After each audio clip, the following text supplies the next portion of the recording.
This is good? Good, yes. Okay, thank you. Good morning. Morning. Morning.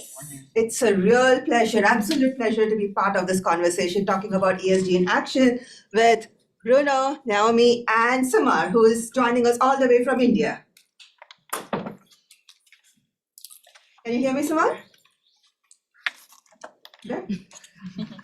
So, last year, when I was at the UN General Assembly, conversations around sustainable development goals, end of September, the same time when a bunch of annual summits also happened, someone reminded me that sustainability is not a millennial concept.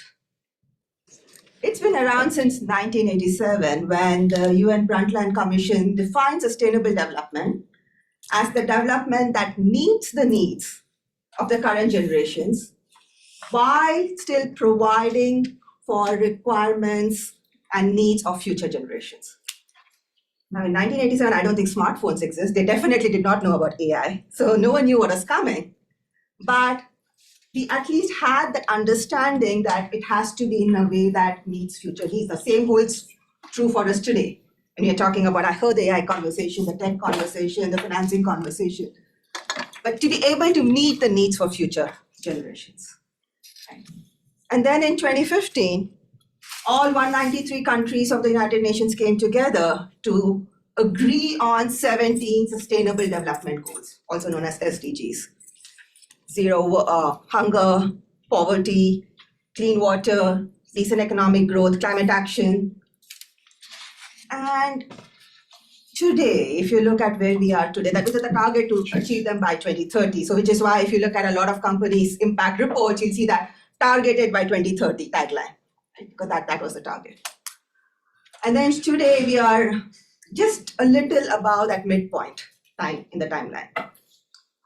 And most of these goals are said to be out of reach, and we won't be able to achieve by 2030.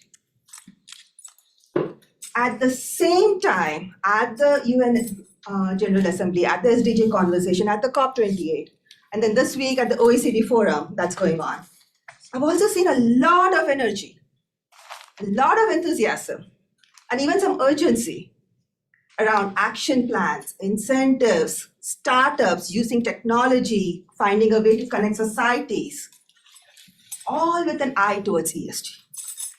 I've never seen this kind of enthusiasm before. And today, across different panels, you're also having conversations about what are the technologies that are available, what are the economics behind things like this. But the question is, how do we get into action?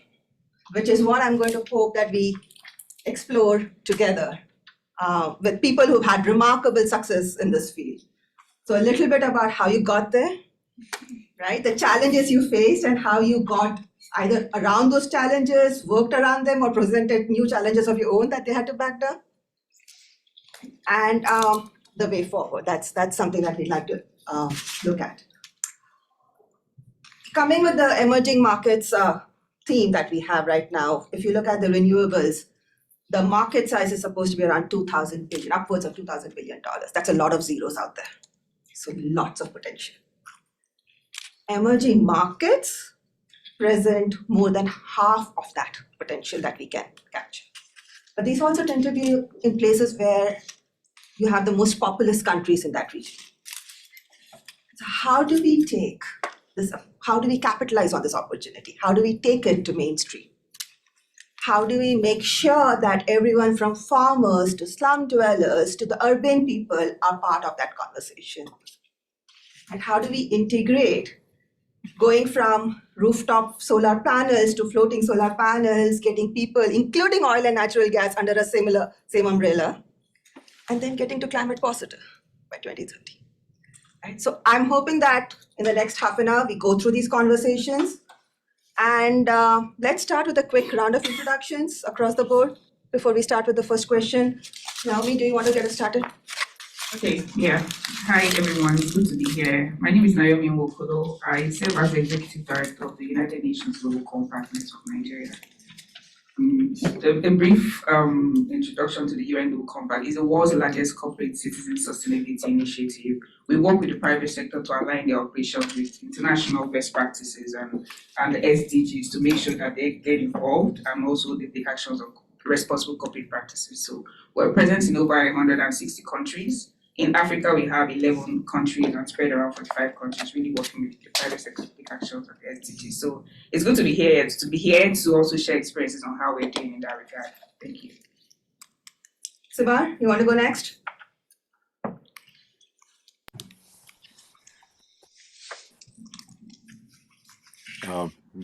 Good evening. It's good evening. It's a late. It's almost 10 p.m. here, so I think good evening from to everyone here from India.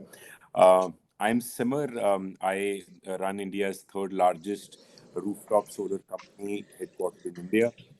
We partner with commercial and industrial institutions for their ESG and SDG goals. We've been part of the early energy transition wave that happened in 2011, 2012 back in India. And we've been part of some exciting projects from rooftop solar to setting up some large floating solars in India. The goal is to really partner with industries, and the overall theme, what we discussed about ESG. And here I'll give more perspective about what we're doing at Hartek and the overall ambition of the energy transition back in India. That's happening. So, good morning, everyone. My name is Bruno Antunes. I'm originally from Brazil, but I'm based in Washington, D.C. I'm a senior director at BCG, running our net zero emissions reduction program. Before that, so BCG has been my client for the last 3 years, and we are running this internal transformation, trying to keep the things that make BCG special, but also lower carbon, lower impact, expand our reach and our influence in the world. Before that, I used to do large-scale transformation and strategy for clients in the consumer and healthcare spaces, both here in the US and back home in Brazil. And way back, way back when I started my career, I had the pleasure to join one company that was way ahead of the curve in terms of making sustainability part of the core, which was Natura. It's a personal care and cosmetics company in Brazil that reached the fourth place in the world in terms of size. And they were talking about this in 1990. And they were putting this at the core in 1990. And they were able to attract the best talent in Brazil because of that. So it's a very tangible example that I would love to share with you today. And I'd love to learn more from you and from the panelists. Thank you. That's great. So let's start with one of the questions that has come often. No one here actually wants to be unsustainable, do you? Find me one company, one organization that has a mission statement saying we want to cause harm in this world.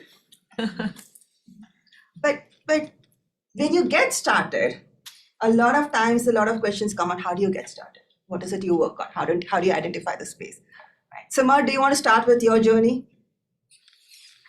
Yeah, I think you're absolutely right. I've never heard of a company in the last decade that they want to be, their mission statement is to not make a better world. I think everybody out there starting up, the cliche line is they want to build a better world. It's a funny story. I met a friend who owns a petrol pump, and his tagline was building sustainable oil. I was like, how the hell can oil be sustainable? And his take was that anything that you add prefix to sustainable or ESG or SDGs, this suddenly sells. So you're absolutely right. I think these are buzzwords right now.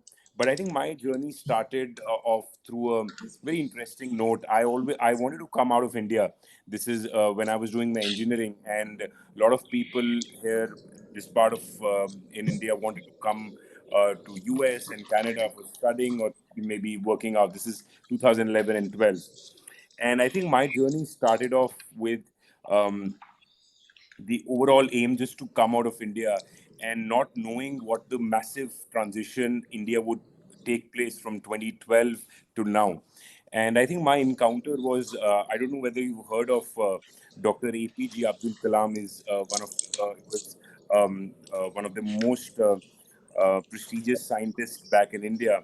and I met him around 2011, and where he was the first one who actually spoke about sustainability, staying back in India, and how the energy sector would sort of transform. And I think that was the ambition that sort of drove me early on. And I think initially I was a mini Greta Thunberg, I would say, in early 2011, 12, 13, because all I understood about climate change and sustainability was just to, take a plague card and just say safe climate. And I thought, being creating awareness and creating activism was kind of creating impact. Later, entrepreneurship happened. Later, business started to understand business to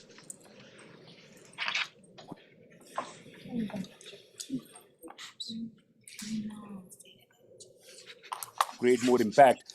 It's important that how of impact. So I think these are my early journey was seeing my friends to go for a road show and saying there's this safe climate, not really understanding how to save climate and creating impact. So these are my 2011, 12, 13. I was all of 22, 23 at that time.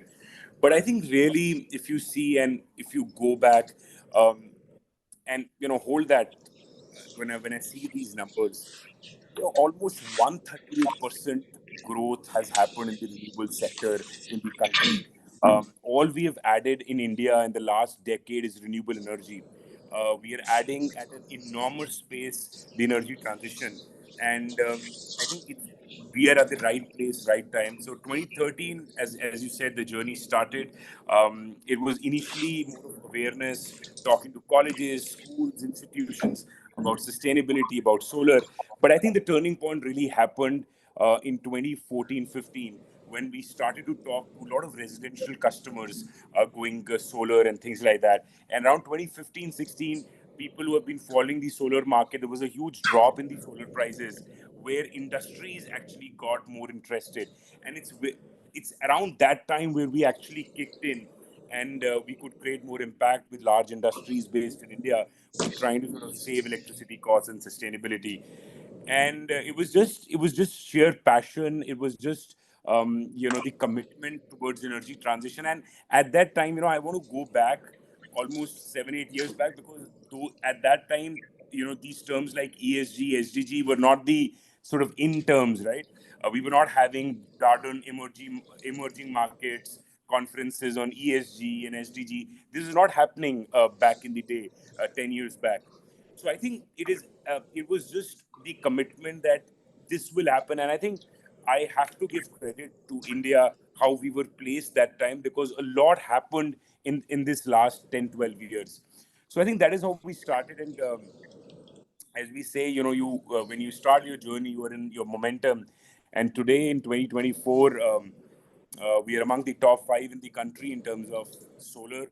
I see immense potential, close to you're giving a lot of zeros. I'll also give a lot of zeros in terms of numbers. Close to $67 billion business is going to happen in the next 5 to 6 years in India.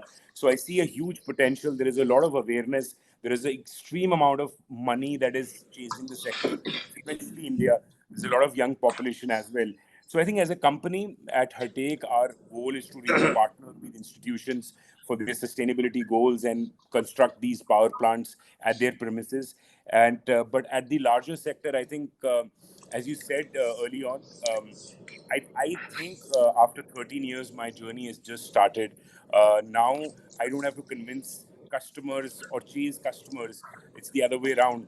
Customers are already convinced, as you already said. So I think my journey is already started. It's day zero for us at Hertake.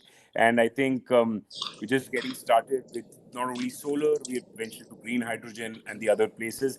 But my take is India is the place to be. And so now somebody needs to come and talk to you to get motivated.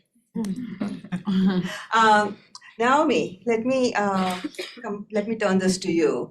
How did you get started? But also, when we talk about a lot of growth rate with emerging markets, there are a few economists sitting in the room, I'm assuming. They'll say with growth rate, with development, should come prosperity, at least theoretically. So Can you talk a little bit about how you got started and the work of UN Global Compact and how you're getting a lot of other companies under this umbrella so that we can actually deliver on that promise, if we are delivering on that promise in that region? Of course, we're making efforts to deliver on the promise. So on my journey, I'm an attorney. I have a dual law degree from Nigeria and the United States. So I've been very involved in advocating for sustainable development through the courtroom. So very much involved in gender, labor rights, litigating for the rights of employees who were wrongfully terminated from work, because that was an issue in Nigeria at the time. And then also doing a lot of work around international criminal justice, working with organizations like the Coalition for the International Criminal Court and the International Criminal Court itself. So that I have a bit of development and international criminal justice background. And then while I was in the court system, I saw that instead of really waiting to get to the last resort, which is the court, for advocating for employee rights, why not start from the grassroots by really engaging the businesses to become more responsible? And that's how I made my way into the UN Global Compact, because that's the organization that's really advancing responsible business in the private sector. So what we do at the Global Compact, so our work is around 4 pillars. It's around human rights, labor rights, the environment, and anti-corruption. So on human rights, we call on businesses to respect international human rights and make sure that they are not complicit in human rights abuses. And on labor rights, we call for really freedom of association in business and for businesses to allow their employees to freely associate with each other. On environment, I would say, a colleague of mine used to say, there's no business on a dead planet.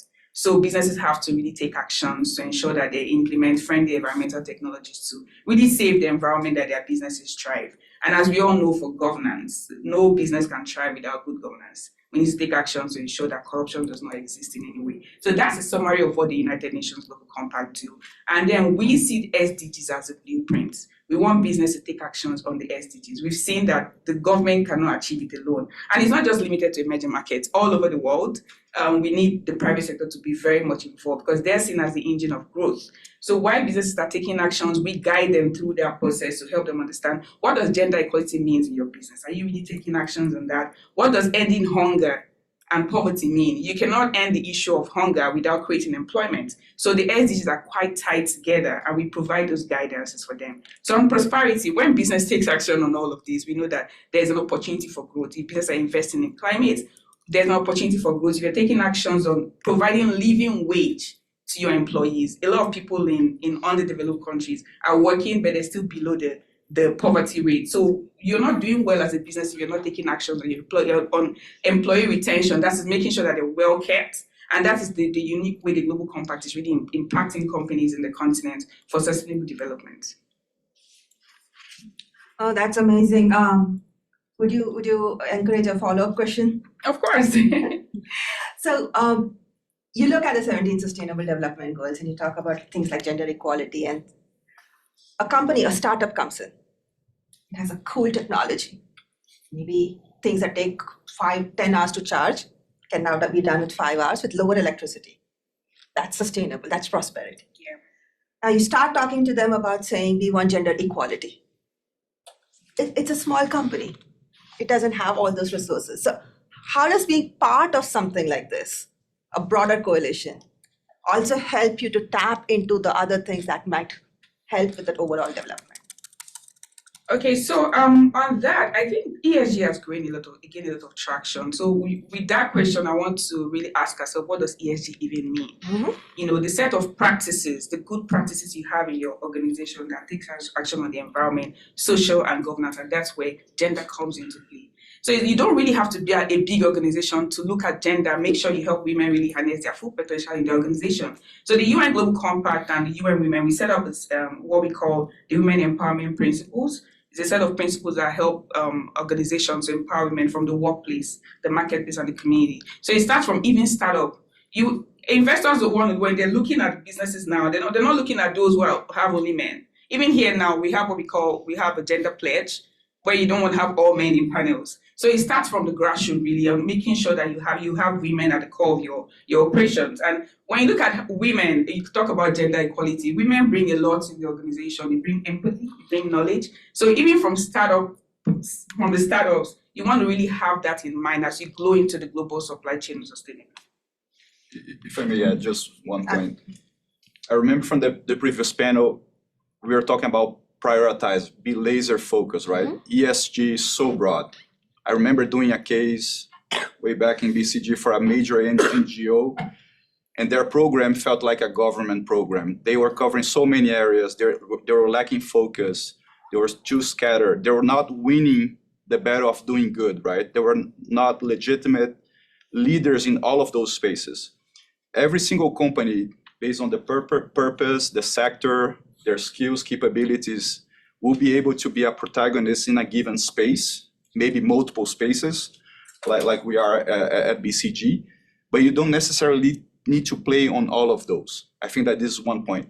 And following on where you're not leading is a great way to do. There are many organizations who have codified the best practices, they are setting the guidelines, and we are able to do that. And when we're not able to do, to your question, that's fine. I think that the net needs to be positive, right? We are adding on the sustainability front.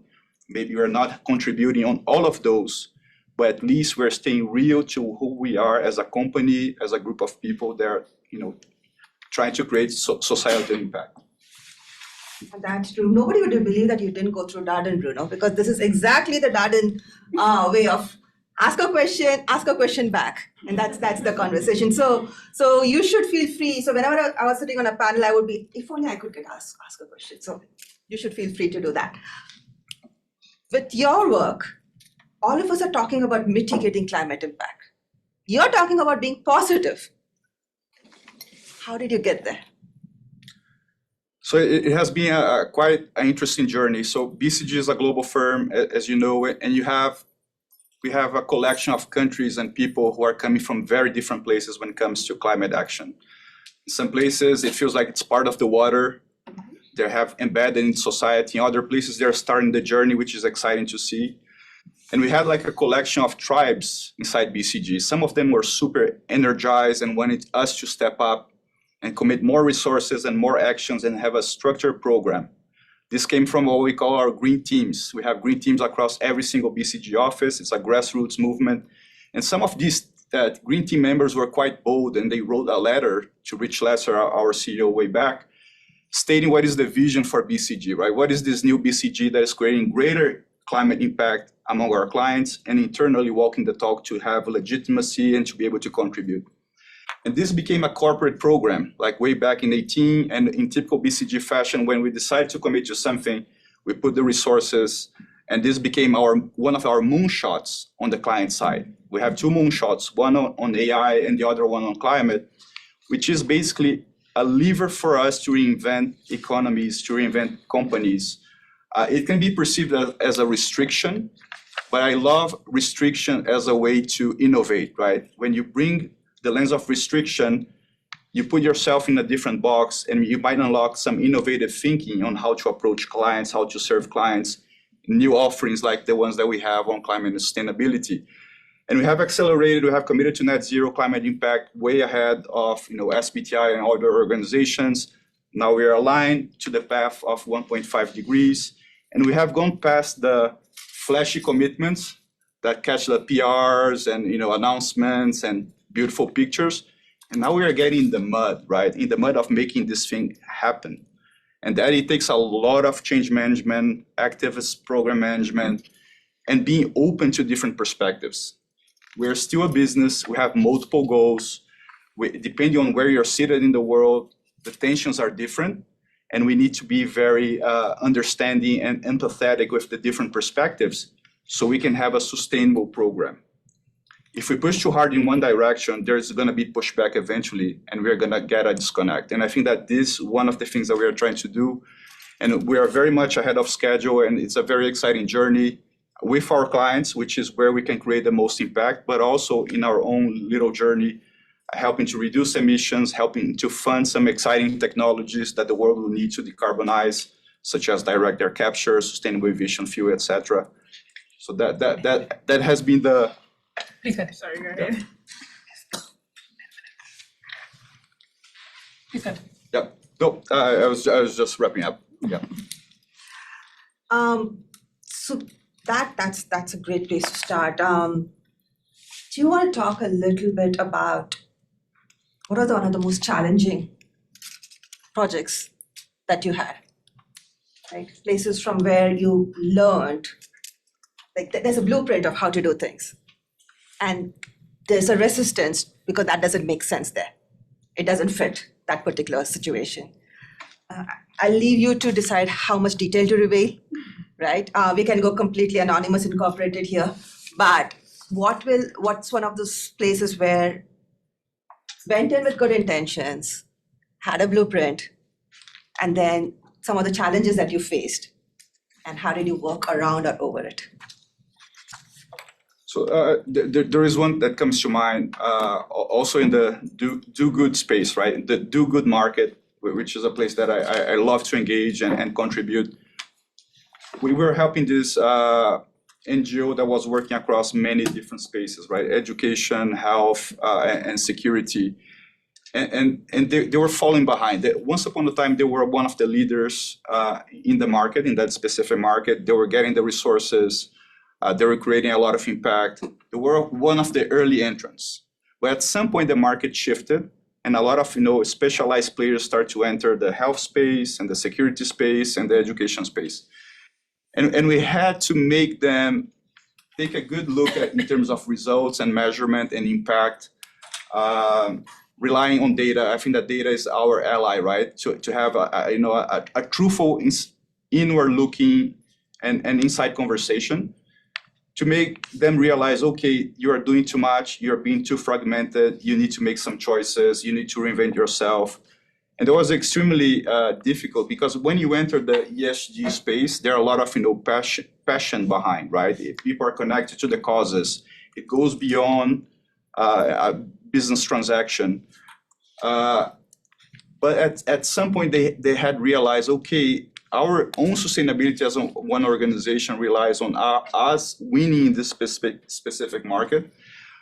So they were eventually open to that, having the board behind us with the case for change bought in and understanding what is the long-term roadmap also contributed. And that managed them to put in the right direction and then reconnect to those spaces where they're making the most difference. I think that this was one story that comes to mind. I know SP need to leave in another few minutes, so if you can still hear me, I was going to ask, what does Hartic Solar now need? Like what was the one of the challenges that you had going in, that you had to overcome in terms of adoption, right? And what does it now need from others in the same ecosystem to be able to scale, to be able to get to those goals that you were talking about, right? Your perspectives, your experiences. Yeah, I think so. As I mentioned, 138% growth in the last 10 years. India has gone through enormous capital chasing the sector, almost $67 billion of work that has to happen in these last 4-5 years. But I think I'll give you a couple of context, and I think because there are a lot of what I understand.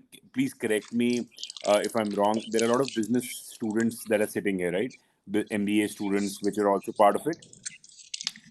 They are mostly business students, even if they don't do business. Yeah, but most of the MBA students, correct? Okay, so I think one of the things that not only our sector challenge is there, but I think the overall thing that I would want to put it across. One is any idea needs execution, and you might go through all motivation videos, all entrepreneurship, all your Shark Tanks, but at the end of the day, everything boils down to execution. It is not me as an entrepreneur going to seminars like emerging markets and speaking. It is me as an entrepreneur, as a professional, executing day in, day out. So my first thing to all students sitting out there is, whatever idea you have, please execute that. That's one. Secondly, coming to your point on the challenging way ahead, I feel solar renewable energy being intermittent in nature, it is not a challenge that in India we're facing, but globally renewables are intermittent in nature. So I think energy storage, battery will, I don't see it as a challenge, but it's a big opportunity. But right now, I feel that how do you sort of integrate the renewables into the grid infrastructure, decarbonizing the grid is a piece that I feel as on date should be more addressed and is a challenge. What does Hatek Solar need? We need young minds um, who've gone from India back to India and truly build India as one of the largest economies in the next 10 to 15 years. That is what we need. Because the scale at which we are growing, I've often said this in all my TED Talks and all my conferences, that India is going through that time when US was going through the 1970s, 80s, and 90s, those 30 years. And that is what India needs as a country, because companies like Hatek Solar or many other startups that have become great and large companies in these last 15, 20 years are because of the people and the young people that are building India to what it is. It would not be, because we have to understand, Bruno, I think, mentioned a beautiful point on manpower, skilling, training. That was the point he was touching base. Skilling is going to be a massive area, because let's understand, clean energy was not there since 500 years. It's been there in the last 10, 12, 20 years. So the sector is growing very fast, very quickly. So we need young manpower having that courage to sort of adapt quickly to the changing technology, to the changing infrastructure. That is what we need. That is what India needs. That is what Hatek Solar needs. And I think always said that I might come across as a kind of an eternal optimistic, but I am. That is what we're going through a day in, day out. The kind of people, believe me, what I'm seeing here, sitting in India, the kind of growth that we are witnessing is absolutely incredible. So that is what we need. We need young minds who've come to Darden to look at India, come to India, and actually not only work with Hatek Solar, but work in policy advocacy, finance, infra, whatever they're interested, and I'll be happy to host them. Thank you. Thank you for. Do you have a few more minutes that you'll be still on the panel, or do you need to leave? I'll be there for next couple of minutes. Okay, so I'll just come back really quickly for a closing comment with you, right? Naomi, Hardik just made a really, at the pulpit, making the case for India. I'm assuming Nigeria and every other country that's emerging is going to have the same need. And we don't have enough resources to go around. How do we get started? What's the challenge that you face in drawing talent, drawing companies, getting started, when every other emerging market and country has the same question that we need to get to 30%, 40% at least renewable energy space, right? Get the fossil fuel emissions down. Get people into the sustainable development. Every country is literally asking resources, finances, right? As something that's just integrating now into it. How do you get started in that space? Well, I think it's about really building capacity education for that. And we in Africa, we suffer the brunt of climate impact, but we emit fuel globally for I think 4%. So we're still the lower emitters, but we still have to make a call for businesses and even those in the space to invest in renewable energy. For example, the NNPC joined the UN Global Compact in September of last year, and they've really been, they're the first state-owned oil and gas company in Africa to really make that bold commitment. And now they're really looking at just an example of what they're doing is investing in renewables. Like they're looking at cassava oil, palm oil, fuel, and even sugarcane fuel to see how they can make progress towards that regard. So it's also a call for other companies in the energy space and the oil and gas space to take actions. And then you look at the idea of EV adoption. There are challenges there. Nigeria made that bold commitment in 2021 with our former Vice President, Mr. Yemi, where they launched the first locally made electronic vehicles. And they also went as far as launching stations for battery charging in Sokoto, in another part of Nigeria. Yeah, so that commitment is there. The country is willing, and also government and the private sector in the sector are taking actions. But then we don't want to exclude the challenges that they face. We're also suffering. The country is grappling with other issues in terms of power access, So we need to take care of the challenges before we begin to make further development in that regard. We don't want to exclude that. And also the issue of livestock farming. It's also an emitter, right? And then when you look at it in countries in developed world, they look at livestock farming from the environmental impact. But we in the emerging markets want to look at it from food security point of view. And also we address the socioeconomic impacts. In Nigeria, of course, the farm heading is not really easy. There's a little bit of, there's violence there, and also some kind of like the issues are regarding that area. So we want to look at how we want to build capacity building on sustainable livestock production, and then continue to train the businesses from the startups to the bigger ones that we need to be able to work together in the most sustainable way for us to move forward and into prosperity, just like you stated. So these are a few of the challenges that we face on the developed countries, but it's a marathon, right? So we continue to work, we continue to advocate in that regard and really support them in the way that we would and we can, so that they make progress in that regard. And Bruno, I'm not going to put you in the hot seat, but you work with the global programs, right? Isn't there a case to be made that with everyone pulling what their area of focus is, it gets extremely diluted, at least within a broader region, like let's say within Asia, with countries that share a border, with regions that share a border? Isn't there a case to be made saying, let's get some focused adoption in place so that we can get to scale, so that we can pool resources and not have funding going into 15, 20 different projects with incremental impact in each place, but have a much more strategic plan with the top 5. As a central planner, somebody would say, I could be a dictator for a day. Yeah. Right? I would set out the rules. There is this podcast that I follow. It's related to sports, not ESG. And every now and then the podcast host mentioned that if I was the sports czar, I would do this and this and this and change the rules. And every time that I hear that, I was, oh my God, I wish I had like 3 months of being the climate czar to optimize across the globe and define the clear lanes. But it's really hard, right? It's hard to do this at the country level. It's hard to do this at the company level. Just imagine at the planetary scale level. I think we have some exciting technologies that will help us to optimize and run scenarios. But I think for every country to take a step back and to think about the comparative advantages, the resources, where they can play a role in the world, I think that's a critical exercise. I know in my home country, we are starting to do this more, leading up to the COP that is coming in Belém 2 years from now. But like Brazil cannot win in every single space, right? But there are places where we have, one of the greenest grids in the world, and we have the conditions to start with like green hydrogen, and that might be something that we can contribute to the mix, right? And we're gonna benefit as a country, but the positive externalities are for everybody. This is the beauty of this game. If we are able to optimize and make the most of our resources, there are going to be some losers. Make no mistake, right? This is competition. We are competing for resources.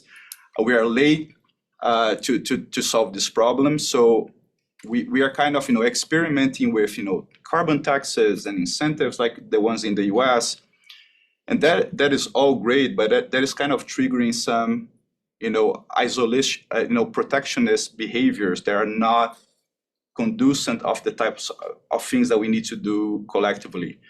So to your question, this is almost impossible to be done, right? That this coordination, maybe through the multilateral organizations and the development banks, I think that the financing side can play a key role to multiply the effect, because we need a lot of money to be able to transition to this better world. But I think that laser focus, and doing the reflection, and there are things that you already have as assets and capabilities, and there are things that you should choose to build, right? There is a huge arms race in terms of upskilling. There are many, job positions that we need to fill in across the world to be able to transition the world to a better, more sustainable place. But you're not going to be able to do this for every single space. So that is a critical exercise to do. So you're saying pick and choose your battles. And let me also add that what businesses need to do more when it comes to really realizing the SDGs is to really incorporate the SDGs into their corporate financing and investing, because that will go a long way towards taking actions on that. That's an excellent point. I'm going to change gear here a little bit. Do we have questions for Samar before it's midnight there and he turns away from us? Let me ask the audience so that at least there's a chance, there's an opportunity to have a one-on-one for a couple of questions.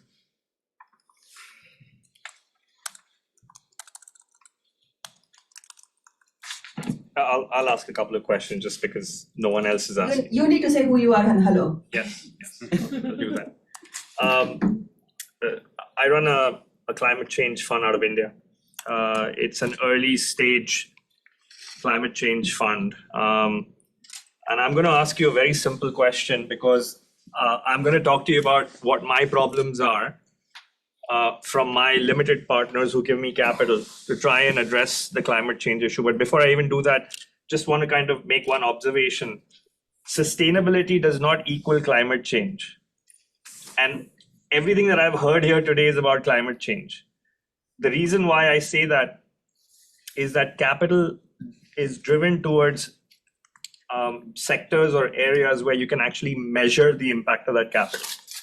So when you talk about ESG, you can't measure S and G. You can measure E, therefore all the capital is flying into climate change. But that still does not mean that you're actually chasing sustainability or chasing climate change. I just want to make that clarification. Now, on the issue of finance being made available, the problem is that if you look at the traditional providers of capital, government and private sector, the government drives the narratives, it creates policy, but it does not have the capital to actually provide except through grants. And where this problem is most severe is in countries which are actually undergoing significant growth opportunities like India, but the capital is available with the global north, which actually has already seen the amount of development that it needs to see, and therefore is not inclined to provide that capital to other countries at this stage. So the venture capitalists and private equity investors actually become incented to drive investments in those opportunities. However, venture capitalists don't have a long enough period to basically earn a return because they actually have to service LP capital requirements over an 8 or 10 year life. The kind of disruption that you're trying to cause through what you're doing is going to bear fruit 10 years later. It's not going to basically happen in the short term. Resultantly, LPs are going to basically start putting pressure on venture capitalists to create exits. And when that happens, the VC says, I don't want to actually invest in something that's going to take so long for me to get capital back to me. The private equity guys who are actually incented to give you capital long term want a proven business model, a product market fit, and are yield investors. And they need to see significant scale before they can actually allocate capital to you. So where are you finding your capital if it's not from the VCs and private equity guys, and it's not from the government? Where are you getting your money from? That's my question. Samar. So the question, what I understand, is asking where do we get the money from? That's it.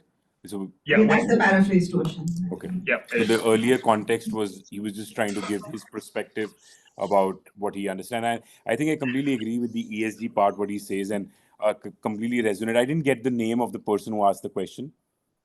It's Sandeep Hammer. I run Green Frontier Capital. Yeah. Yeah. So Sandeep, I completely resonate with what you're saying on the ESG part, and of course, sustainability is not only sort of climate change. I completely resonate on that part. I think primarily we are a completely profitable organization. We are building. So where we getting our money is through our customers. We are building, and I am here for the long haul, right? We built India's first solar plant. It's been 14 years now. We'll also do a quick check in 2042, we'll be around, we'll be mostly, maybe at that time, we'll be employing about 20,000 people at that time. So I think first, whatever you said was absolutely on point. There are a lot of companies playing that kind of 2-year, 3-year game trying to spin off. But I think fortunately for me and fortunately for the entire organization and the entire team that is working to build Take Solar, we are here for the long haul. I'm betting on India. I'm betting on the entire energy transition that is going to happen in India. Because Sandeep, and I'm pretty sure that you understand the unit economics also. I'm an engineer, by the way, right? So if Sure. all of you in the room, let me tell you a very interesting stat, right? So while India is growing, India is crazy growth. But I've shared a lot of facts, but unfortunately, India right now is among the lowest per unit capita energy consumption. What that means is that we are about 1.5 billion people in the world, right? So we are among the most populous country in the world. So we are the energy unit capita consumption is the lowest. So as a result, to ensure that the clean energy or the energy actually reaches the end point, a lot of work has to happen. So I think, where am I getting my funds from? I think customers is where I'm getting my funds from. We're building brick by brick. I'm going the traditional brick and mortar way, so that we can be there in the next 50 years also, because the business model we are building is absolutely robust. That's one. Secondly, because it's a long-term game, so I'm ready to wait. I'm ready to be very patient. I'll give you an instance. We've been working on this, Sandeep. We've been working on a new concept in India known as floating solar. So there are a lot of water bodies in India, lakes and things like that. And world's largest floating solar is being built in India. We waited for 6 years because I really believe that, land, there is a lot of agriculture.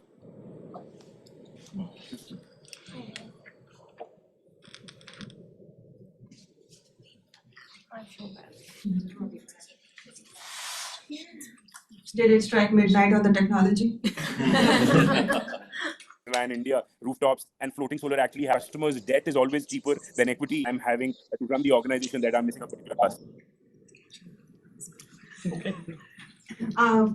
I'm going to let Samar go leave because it's really late. And thank you for being here. Thank you for being part of this panel. Thank you. My sense is that there are a lot of LinkedIn invites.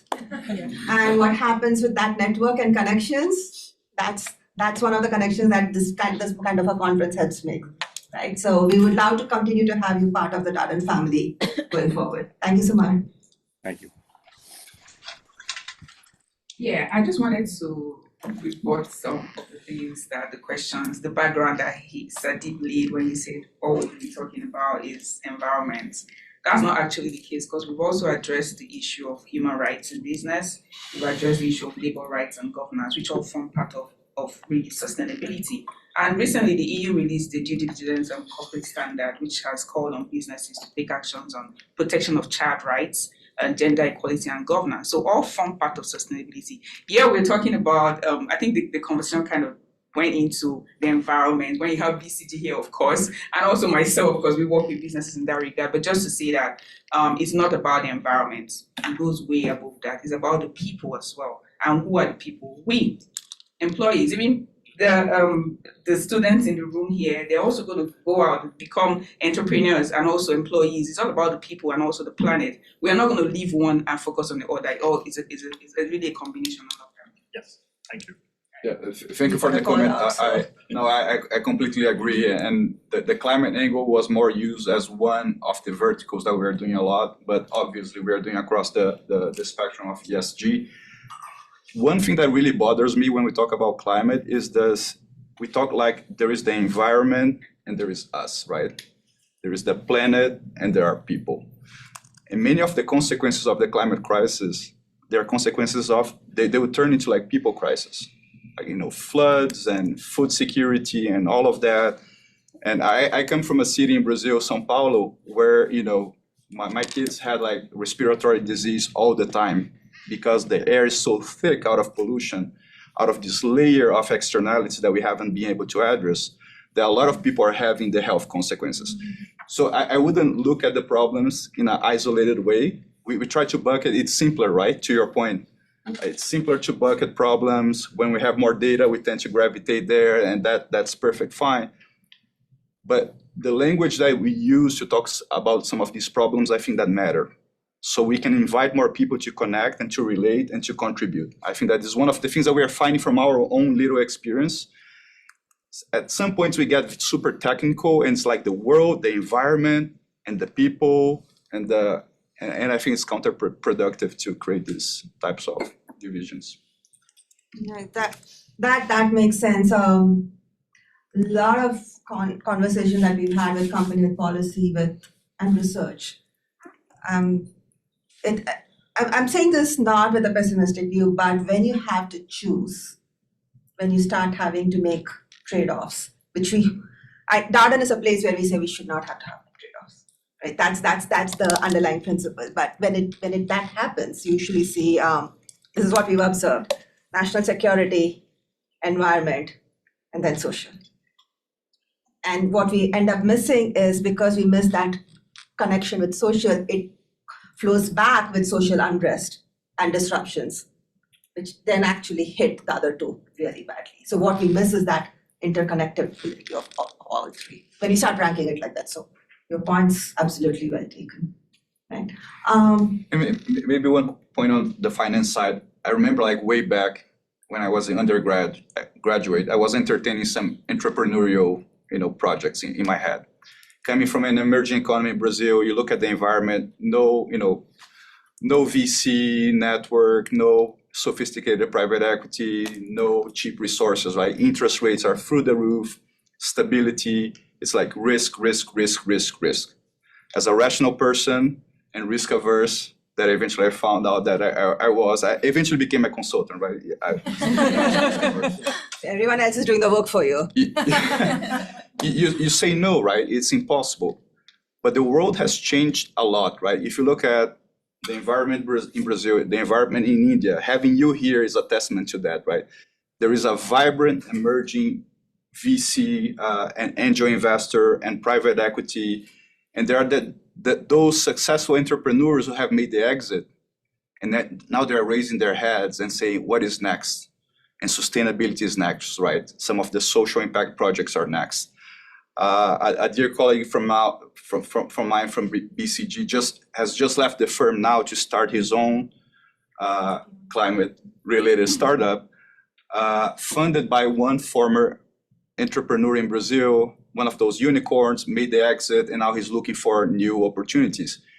So even though it's not super structured, and there is not the abundance of capital and the clear guidelines that we have here in the US and in Europe, I think there is something to work on to be able to start and eventually get the multilateral banks and mixed financing and eventually prove the concept before going to government to help to scale up some of the most successful programs. But I completely, looking from your perspective, I understand the timeline disconnections for some of the projects. Just one point there. Do you think that the sustainability revolution is now a ship that sailed and it's not going to turn back? Meaning, if you have a change in government, do you think there's a massive potential for it to get derailed? I don't know if you saw the news, but Goldman Sachs, Blackstone, BlackRock have all withdrawn their commitment to sustastraiability in the last 2 weeks. One of the before you go ahead, Bruno, one of the things I would strongly recommend within this room, with your question, we're not taking the question, but let's keep responses to policy and keep politics out for now, because that's going to be a separate conversation that's going to get us into more mud than what we want. I haven't pointed out which government. I just said government in general. I said, if a follow-up comes from what yours comes out, right? So that's the only reason. Going back to your question, yes, there are 100 billion things that can go wrong. Depending on elections, we can take a few steps back. We have taken a few steps back. We know the examples from the recent past, but we have taken some steps forward, right? I think there is this balance, and there is this need to have this conversation, and there is this need to minimize the risk, right? And I think that we are going to minimize the risk when we stop entrenching ourselves in different points of view and we start to have the more holistic conversation, right? And acknowledging that a certain country or company that is not paying 120% to a given topic, they're not the demon. They might be thinking about other needs in their scale of development, in their journey to be a better place. So I think that untangling this and removing the political side out of some of these conversations might help to contribute. But we know, right? We are in a critical year. I heard this number that 50% of the population in the world will vote for, in a general election this year. It might shift a lot of policies. But on the other side, I think some of the frameworks and commitments are starting to inject some peer pressure and starting to institutionalize some of the movements. It's not like we are going downhill now towards this beautiful place, but I think there is some positive traction. And I'll give you one specific example I'm sorry, I'm coming from a climate journey standpoint. But we talk about scopes 1 and 2, right? Our direct operations, which we control, we have the decisions, we can shift to renewables, we can do multiple things. On scopes 3, we're in the place of collaboration. We're in the place of engaging with supply chains and many other things. And now it's beautiful to see the trickling effect of some of these actions on scopes 3 that some companies are taking. They're for the first time knocking on some doors and saying, supplier, I have this commitment, I need you to help me with this. And this supplier is saying, oh my God, I don't have the data, I don't have the measurement, I don't know where to start. And they're exchanging some ideas, and the supplier is engaging with their suppliers. And fortunately for our benefit, we are in this very intertwined world. I think we went back a few steps in terms of being more interconnected, given the recent events, but we are still very connected. So some of the actions that are being taken in Europe are influencing a lot the US, even though the US doesn't like. Carbon border tax and everything. And all of the countries are paying attention to this. So even those who are not super excited, being super pragmatic and coming from different places, they're having to internalize this. It's becoming part of the license to operate. And if you're more bold, you can win in this new space if you make the strategic moves now. So I believe in multiple, people are coming from different places, right? Even in our own little journey inside BCG, some people are super excited. There are the green activists that we have internally. They are doing crazy things about their personal lives to be able to contribute. There are those who are coming from a more commercial angle, and that's legit. We're all pushing for the same place, but we're connecting and articulating the different motivations in a more inclusive way. I think that being more inclusive and lowering our, removing the gloves and having conversations is the key place to start. Naomi, follow up. If policies change with people coming in, how does UN Global Compact continue to work? Well, the UN Global Compact is a volunteer initiative, right? And we continue to advocate for responsible business. So yeah, policies change. If government changes, is that the question, or if policies change? If something change policies, government. Yes. Well, we continue to operate on our 10 principles, and we continue to call on businesses to be a part of it. And interestingly, since we're working from the private sector perspective, it's always the leadership comes from the CEOs. So when we get the CEOs to buy into what we are doing, our principles, I think we'll continue to float. Considering BCG is a huge partner of the Global Compact, we set up an initiative called the African Business Leaders Coalition, where we work with CEOs to set concrete targets and ambitious targets for the SDGs. That came up in 2023, we had about 57 businesses who represent over $150 billion revenue and about 1 million employees who have set concrete targets and made commitments boldly to taking actions on just transition and managing their climate risk. So yeah, when we have that leadership from the businesses, we'll continue to do the work that we do, which is really for mobilizing and galvanizing businesses for the Sustainable Development Goals and ESG, while also recognizing the importance of policies. I mean, government and policies go hand in hand. For us, we've seen a huge change in Nigeria with the emergence of the Nigerian Climate Change Act, which has called on businesses to be more responsible and disclose and also meet their targets. Right, there's also giving businesses and other private sector and other parts of society the standing to sue when there's an issue of environmental law violation. So policies play a huge role, but we don't want to take that out. We still continue to work with the businesses, so it goes both ways, getting all parts of society involved. No, we have to start the next one. Let's start the next one at 12:30. Okay, so my loan request has been denied. I'm going to take one last question. Who can make it count? Do I have to take the time man of the year? Hi, I'm Darden 09. I heard a lot about climate mitigation. I did not hear a lot about climate adaptation and loss and damage fund that are actually necessary for countries like India and Nigeria to be able to do a just transition. So your comments would be great on that front. And on ESG, SNG matter, and actually they are measurable. So for people from India, when governance sucks, if you know Byju's, a company that has not been doing very well, the valuation takes a fall by an order of magnitude. So governance matters, social can be measured, and it's very easy to measure that. So I would say ESG, all three matters. Back to you. Now, why don't you continue, and then I'll leave it for ending. Okay, yeah, I still will have to base my response to your question on still continue to build on advocacy and capacity building in that regard. I won't say I'm an environmental specialist, but yes, we have to continue to really support the businesses. That's what we do, and encourage them to be more responsible in climate mitigation, adaptation, and even building resilience in that. Yeah, I think our inability to advance fast enough has made the case very clear for adaptation and resilience. And companies are already acting on it, right? They have, I'll give one example of a major food and goods company that is trying to de-risk the assets and is trying to make crops more resilient, is starting to invest in R&D and so on. So the private sector is starting to wake up to some of the financial consequences of the climate crisis that we are in.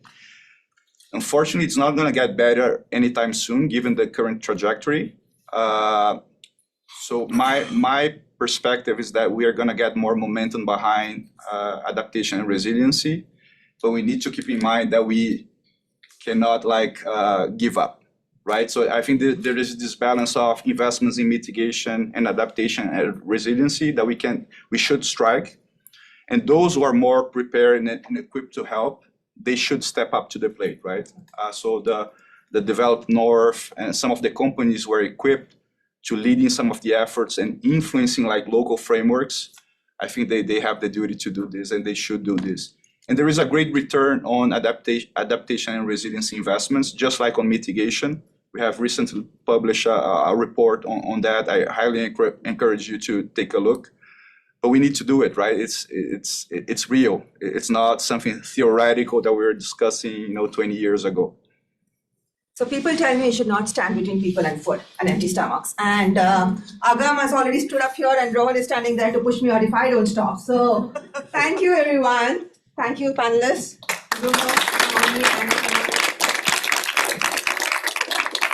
and the organizing committee for setting this up. Thank you. Great job, everyone. You just give away some open the